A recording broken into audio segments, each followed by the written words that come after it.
waxaa sii xoogaysanaya ololaha aqoonsiga Somaliland ee ka socda Mareykanka.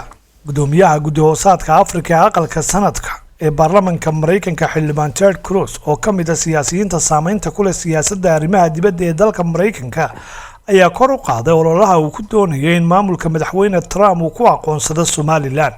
xildhibaan Ted Cruz oo waraysi uu ku ballaarinayo ololihiisa aqoonsi raadinta Somaliland la yeeshay ayaan Xirsi Cali oo ah haweeney dhalasho ahaan ka soo jeeda Soomaaliya balse haysata dhalashada Mareykanka sida uu ololihiisu u qoto dheer yahay isla markaana ugu dadaalayay inuu ka gungaadho baaqii uu hore ugu diray madaxweyne Trump ee ahaa inuu si degdeg ah ugu dhawaaqo aqoonsiga Somaliland.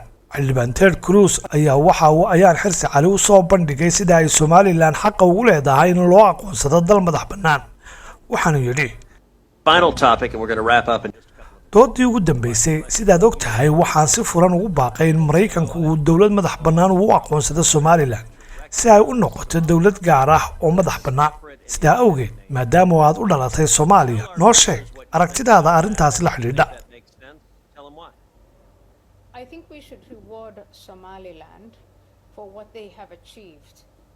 waxaan u malaynayaa inay tahay inaynu ku abaalmarino Somaliland waxa ay qabsadeen xilligii dowladdii kaligii taliska ahayd ee Maxamed Siyaad Barre waa la xasuuqay iyagoo ka mid ahaa Soomaaliya oo ay wadaagaan hal luqad iyo hal dhaqan. laakiin anigoo ah Mareykan ku dhashay Soomaaliya waxaan jecelahay inaan sheego in Somaliland aqoonsi lagu abaalmariyo. ayaan Xirsi Cali waxa ay ka hadashay go'aankii hoggaanka iyo shacabka Somaliland kula soo noqdeen madax bannaanidoodii ka luntay 1960kii sanadkii 1991kii. hoggaanka Somaliland waxay go'aansadeen 1991kii inay gaarkooda u dhistaan waxa qaran yahay. dhaqaale ahaan waxay haystaan gaas iyo saliid waana qayb istaraatiiji ah. waxay leeyihiin xuquuq qeexan bulsho baasaboor waxay qabtaan doorashooyin hal qof iyo hal cod ah kuwaas oo lagu soo doorto madaxweynaha baarlamaanka iyo golayaasha deegaanada. meelaha qaarkoodna way kaga fiican yihiin nidaamka doorashooyinka Mareykanka waa in lagu abaalmariyo dhismaha qarankooda. weligoodna laguma xidhiidhin taageerada USAID iyo mashaariicda horumarinta ee beesha caalamka. ha isku mashquulinin Soomaaliya oo burburtay noqotayna goobta jihaadoonka iyo argagixisada. gudoomiyaha Guddi-hoosaadka Afrika ee aqalka sanadka ee baarlamaanka Mareykanka Ted Cruz oo hadalka ku soo noqday ayaa si cad u sheegay in danta amniga Mareykanku ay tahay in Somaliland loo aqoonsado dal madax bannaan. waxay doonayaan inay Ameerika garab istaagaan waana danta qaranka in la aqoonsado Somaliland waana xulafo weyn oo Mareykanku ku leeyahay geeska Afrika oo annaga nala jira. marka danta amniga qaranka Mareykanka waa in la aqoonsado Somaliland. Ted Cruz ayaa horaantii sanadkan madaxweynaha Mareykanka u diray warqad uu ugu baaqayo inuu si degdeg ah u aqoonsado Somaliland taasi oo warwar ku abuurtay dowladaha iyo dadka ka soo horjeeda in aqoonsi la siiyo Somaliland.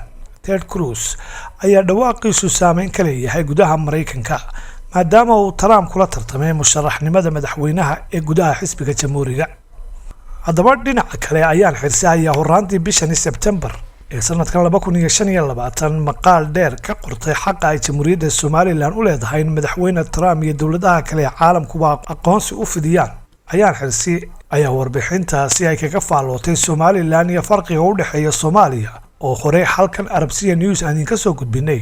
waxaynu dib u jaleeci doonaa ayaan Xirsi warbixintaasi oo ciwaan uga dhigtay Mareykanku waa inuu si rasmi ah Somaliland ugu aqoonsado dal madax bannaan.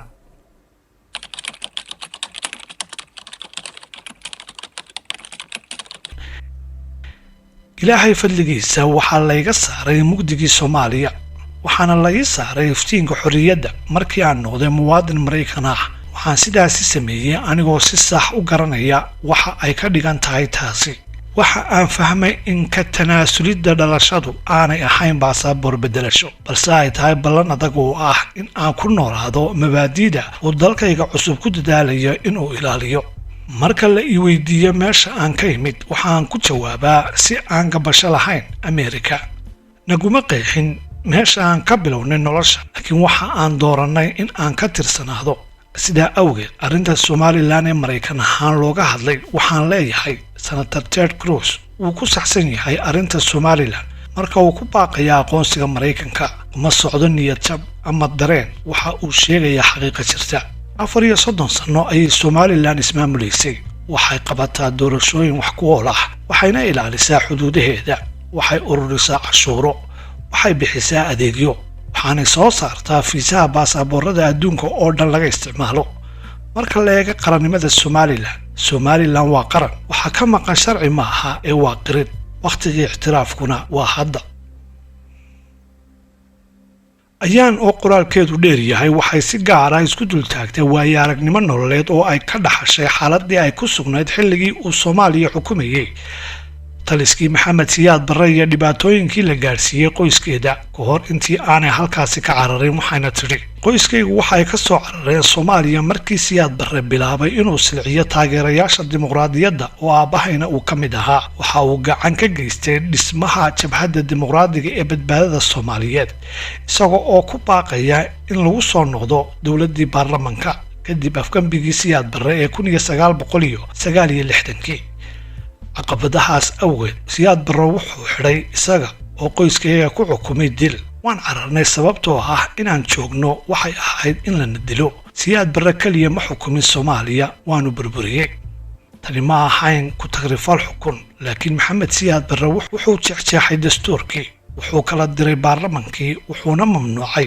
xisbiyada siyaasadda goobta ay xafiisyadoodu ku yaaleen ayuu ka dhisay xarunta golaha sare ee kacaanka oo ahaa golo aan u jawaabin ummadda Soomaaliyeed balse wuxuu u jawaabayay madaxdii midowga Soofiyeed dowladdiisa in lagala hadlo dimuqraadiyad ma ahayn diidmo oo kaliya waxayse ahayd xukun dil ah beesha Majeerteen waxa ay si toos ah u barteen dabayaaqadii 1970-aadkii markii ay ku dhiiradeen in ay iska caabiyaan xukunkiisa ciidamada Siyaad Barre waxay ku jawaabeen ciqaab wadareed in ka badan 2,000 oo rayd ah ayaa laga xasuuqay beesha Cumar Maxamuud waxaa soo gaadhay dhibaato ka sii daran ceelashii waa la sumeeyey barkadihiina waa la dumiyey xoolahoodiina waa la baabiiyey 10,000 oo geel ah loo ari isku jira ido iyo riyo ayaa laga waracay markaa weer laguma haynin habnooleedyada oo kaliya balse waxay ahayd badbaadada lafteedii oo la weeraray beesha Isaaq ciqaabtu waxay kaga sii darnayd intii u dhaxaysay dabayaaqadii 1980-aadkii iyo horaantii 90-aadkii dhammaan magaalooyinkii waa la duqeeyey oo la burburiyey Hargeysa iyo Burco oo bari ahaan jiray xarumaha ganacsiga iyo dhaqanka ee lagu faani jiray waxa ay noqdeen dambas aabayaal ayaa lagu toogtay fagaarayaal iyadoo carruurtoodu indhaha ku hayaan hooyooyinka ayaa lagu xadgudbay taasi ma aha shil dagaal qoysaskii u qaxay dhinaca Itoobiya waxay siteen carruur yaryar waxayna la mareen saxaaraha kuwani waxay ahaayeen falal bahalnimo oo ulakac ah oo loogu talagalay in lagu tirtiro sharafta dadka iyo in la damiyo rabitaankooda ah inay iska caabiyaan tirada dhimashada ayaa ah mid adag in la xisaabiyo qiyaasaha conservative-ku sheegay waa in la dilay 60,000 oo qof 2 sano gudahood wararka qaar ayaa sheegaya in ku dhow 200,000 oo kun in la dilay bulshada waxaa loo bartilmaameedsaday in la burburiyo sababtuna waxay ahayd inay diideen in ay u hoggaansamaan xukunka lagu tagrifaliyay sidaas waa halka ay Somaliland sheekadeedu ka soo bilaamatay taasi oo ka dhalatay masiibo iyo wax aan caadi ahayn oo ay kala kulmeen xukunkii Siyaad Barre markii taliskii Siyaad Barre ugu dambeyntii burburay 1991 dadkii ka badbaaday waxay heleen sabab kasta oo ay ugu jawaabaan carruurtoodii waxay jiifaan xabaal wadareedyo dumarkoodii waxay lahaayeen nabarro xadgudub ah magaalooyinkoodiina waxay noqdeen burbur jiilkii naxdinta ku dhashay ayaa u kacay argoosi meel kasta oo kale taariikhda qalalaasaha Afrika jawaabtu waxay noqon lahayd qori laakiin Somaliland si kale ayay u dooratay halkii ay u hoggaansami lahaayeen meertada la yaqaan odayaasha Somaliland waxay qabteen shirar nabadeed halkii ay ka ahaan lahaayeen golayaal dagaal waxay heshiis bulsho ku diyaariyeen dambaska magaalooyinkii la gubay waxay doorteen cafis halkii laga filayay argoosi halka cadhadu ay xaq tahay go'aankaasi waxaa ka soo baxay wax aan hore looga baran geeska Afrika dimuqraadiyad shaqaynaysa reer Somaliland dastuur bay qoreen waxay qabteen doorashooyin waxay dhisteen hay'ado shaqaynaya markii ay Soomaaliya inteeda kale ku dhex milmeen dagaal oogayaal iyo argagixiso Somaliland waxay dooratay dowladnimo iyo kala dambeyn iyadoo Muqdisho ay cuneen maleeshiyooyin iyo kooxo Islaamiyiin ah Somaliland waxay dhistay maxkamado waxay dhistay dugsiyo waxay dhistay ciidan booliis ah oo shaqeeya halka ay Soomaaliya halku dhag u noqotay dowlad la'aan Somaliland waxay cadeysay in kala dambeyntu weli suurtagal tahay xataa burburkii kadib 30 sano kadib go'aankaasi ayaa weli qeexaya iyaga gobol uu dhiiku dirarku muddo dheer soo taxnaa. Somalilan waxay jabisay qaabkaas odayaal, qabaa'il iyo beelaba. waxa ay sameeyeen is-afgarad ah tiirkii dowladnimadooda. Tani wax mucjiso ah ma aha. qoraalku waxa uu ku barayaa in silicu uu keeni karo madax furasho, laakiin taasi ma timaado marka kuwa dhaawaca ahi ay diidaan nacaybka oo ay doortaan bogsiin. marka Somalilan waxay dooratay bogsiin wayna adkaysatay. ayaanu qoraalkeedu dheer yahay ayaa waxa ay si gaara isku dul taagtay barashada isbarbardhigga dhinacyada. maanta farqiga u dhexeeya Somalilan iyo Soomaaliya ma noqon karo mid sii xumaanaya. Somalilan waxa ay maalgelisay inta badan miisaaniyadeeda. Somalilan gabi ahaanba waxa ay ka badbaaday deeq-bixiyayaasha shisheeye maadaama aanay aqoonsi haysan. Somalilan waxa ay ka xidhan tahay nidaamka mucaawanooyinka caalamka. Somalilan waxaa loo diiday deymaha baanka adduunka, waxaa loo diiday taageerada IMF, waxaana laga saaray hay-adaha loo qorsheeyey inay caawiyaan dowladaha soo koraya. dhanka kale, Muqdisho waxay xaq u leedahay lacagaha qalaad. balaayiin dollar ayaa ku qulqulaya lacagtaas oo lagu lunsaday musuqmaasuq, mushaharka rooxaanta iyo dib u warshadaynta fashilka aan dhammaadka lahayn. Somalilan waxaa ka dhaca doorasho dhab ah oo madaxda ku guuldaraysataa ay si nabad ah xilka uga degaan. dowladda federaalka ee Soomaaliya ayaa gacanta ku haysa dhowr qaybood oo ka mid ah magaalada Muqdisho, halka al-shabaab ay haystaan dhul ka weyn dalal badan oo Yurub ah, kuwaasoo fulinaya ciqaabta waxshinimada ah, askaraynta carruurta iyo afduubka dadka rayidka ah. gobollada xudunta waa Somalilan. tusaha horumarinta bini'aadamka ayaa gaadhay eber dhibic 45. cabirka horumarka dugsiyadu way shaqaynayaan, rugaha caafimaadka ayaa furan, qoysaskuna inkastoo ay sabool yihiin haddana waxay arkaan horumar. taas beddelkeeda, tilmaanta horumarinta aadanaha ee Soomaaliya ayaa qiyaas ahaan ka sii liidata eber dhibic 361, taasi oo ka mid ah kuwa ugu hooseeya adduunka. carruurta halkaasi joogtaa waxay helaan celcelis ahaan wax ka yar 2 sano oo dugsi ah. shaqo la'aanta dhalinyaradu waxay ku dhowdahay 70%, taasoo ka dhigaysa jiil dhan shaqo la'aan, ciil iyo rajabeel. caasimadda oo ah magaalo ay ku nool yihiin in ka badan 2 milyan, keliya 2 cisbitaal oo kuwa dadweynaha ah ayaa ku yaala, kuwaas oo qaabilaya culayska ah inay u adeegaan dadka oo dhan. kuwani maaha tirooyin aan sax ahayn, laakiin waa xaqiiqo nolol iyo geeri. waxay calaamadiyeen farqiga u dhexeeya bulshada u halgamaysay inay dhistaan mustaqbal iyo mid lagu xukumay guuldarrooyin aan dhammaad lahayn. waxayna tahay inay si weyn u khuseeyaan Ameerika, sababtoo ah meelaha rajaxumadu ka jirto xagjirnimada ayaa xadidaysa. dhanka kale, Somalilan waxa ay leedahay qiime istaraatiijiyadeed aad u weyn. gacanka cadmeed wuxuu qaadaa 5 meelood meel dhammaan ganacsiga adduunka, laga soo bilaabo Berbera ilaa Saylac. dekedeedu waxay u shaqeeyaan si nidaamsan, waxay gacan ka geystaan ilaalinta wadooyinka badda iyo ilaalinta ganacsiga. laakiin marka loo gudbo xadka Soomaaliya, sawirkani si weyn buu isu bedelay. shabakadaha dambiilayaashu waxay ku shaqeeyaan ciqaab la'aan. dadka ka ganacsada hubka ayaa sida khudaarta hubka ugu iibiya suuqa dhexdiisa. mukhallasiinta bini'aadamka ayaa si xun uga ganacsada xeebaha Soomaaliya. laakiin juqraafi ahaan halka ay Somalilan dhacdaa waa qayb ka mid ah qiimaha Somalilan. waxaa ka dhigaya wax aan caadi ahayn waa in ay ka jirto dimuqraadiyad shaqaynaysa oo ay doonayaan in ay kula shuraakoobaan Maraykanka. ciidanka Somalilan waxa uu la dagaalamaa argagixisada halkii ay gabaad ka dhigan lahaayeen. dowladdeedu waxa ay hor istaagtaa kooxaha argagixisadu ay la wareegaan dhulkooda. dhaqaalaheedu waxa uu dhisaa ganacsiyo xalaal ah halkii ay ku noolaan lahaayeen masruufka joogtada ah. Somalilan waxa ay madax bannaanideeda kala soo noqotay dal ay musuqmaasuq iyo guuldarradu ka taliyaan. ayaa dhinaca kale waxa isbarbardhigtay rikoodhka Somalilan iyo guuldarrooyinka Soomaaliya. caawinaad badan oo reer galbeed ah oo aan macquul ahayn ayaa ku dhacaysa akoonnada qabqablayaasha iyo siyaasiyiinta dowladda Soomaaliya. dhanka kale, al-shabaab ayaa sida aan kor ku soo xusnay waa ay kobceen oo fidiyaan colaadaha, soona rogaan ciqaab la mid ah tii qarniyadii dhexe. keebaa u qalma iskaashiga Maraykanka, dimuqraadiyadda shaqaynaysa mise dowladda fashilantay? qaranka isku tashaday mise aafada ku tiirsan? xulafada la dagaalama xagjiriinta mise dhulka ay ku abtirsadaan?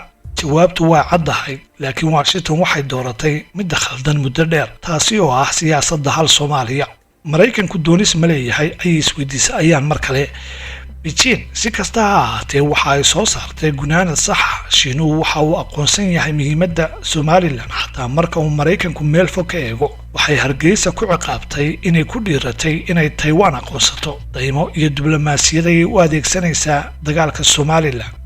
xeeladaha qaybi oo xukun ah ee Beijing ay ka wado Afrika oo dhan ayaa hadda ku jihaysan Somaliland sababtoo ah halka Mareykanku ka labaynayo Shiinuhu wuxuu horumariyaa amaahda adkeynta deynta iyo inuu cunaha qabto qaran kasta oo ku dhiirada inuu ka hortago.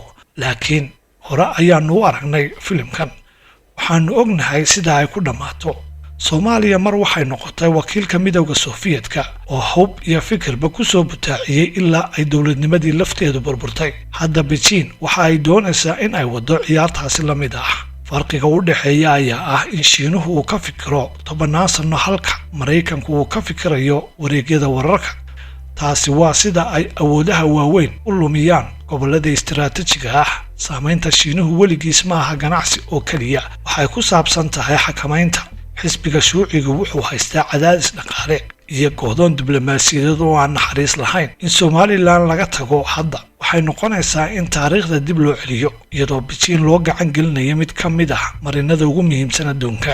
madaxweyne Trump ayaa si wanaagsan u fahmay tartanka. waxa uu arkayaa wakiilada Iran oo weeraraya maraakiibta ganacsiga ee ku sugan badda Cas iyagoo u hanjabaya mid ka mid ah marinbiyoodyada ugu mashquulka badan adduunka. waxa uu arkayaa dhaqdhaqaaqyada Islaamiyiinta, dhaqdhaqaaqyada kooxaha argagixisada oo duminaya dowladaha gobolka Saaxil oo ku bedelaya nidaamka cabsi buuxda.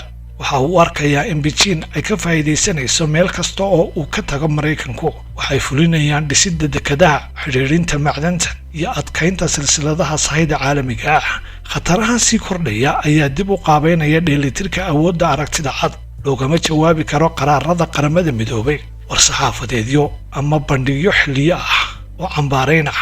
waxay ka dalbadaan shuraako dhul ah iyagoo leh wadaagayaal nala wadaaga qiyamkayaga, difaaca danahayaga, iyagoo mar horeba si adag uga soo horjeeda xagjiriinta iyo keligii taliska. Somaliland waa saaxiibka.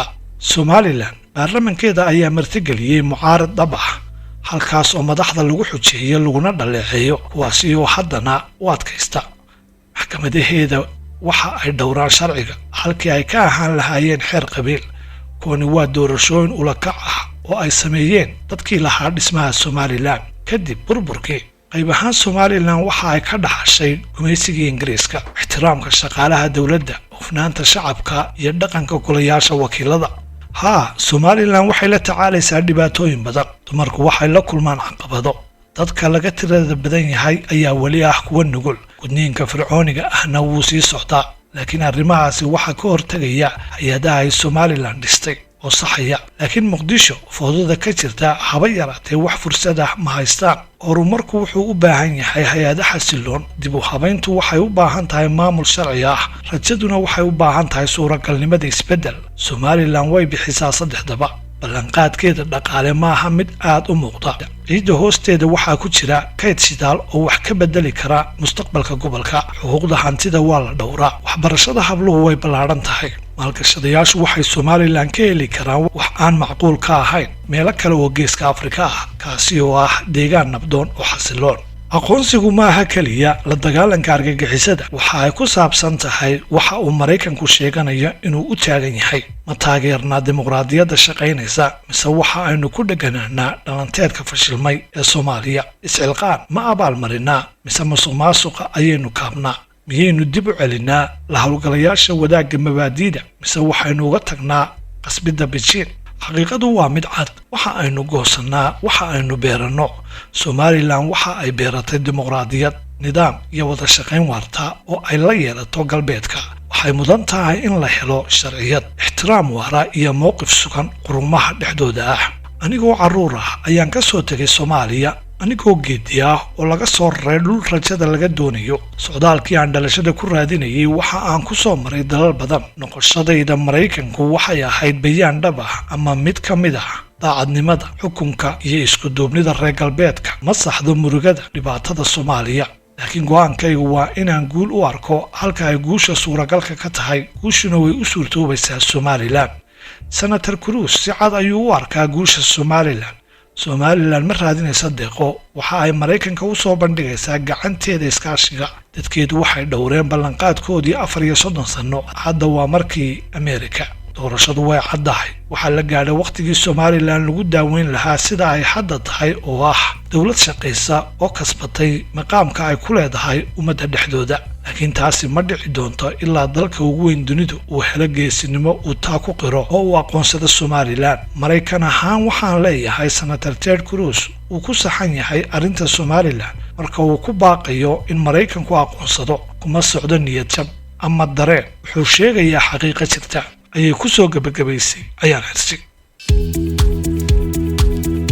ilaa $300 milyan oo dollar bay Soomaalidu ku isticmaashaa isku celceliskeeda marka